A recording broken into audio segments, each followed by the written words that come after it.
Hello everyone. So today we are going to start our new course on mandala. So what is mandala?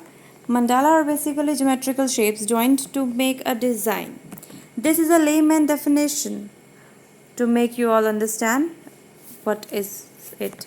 So now I'll show you some. So here are the designs. Second one, and this is third. It's a flower design, and then comes this is half mandala and half flower. Then comes alphabets M. Mandalas also beautify numbers and alphabets too, as it was O and it's A.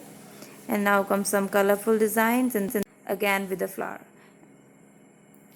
So let's begin our class. Today we are going to do some basic shapes of mandala.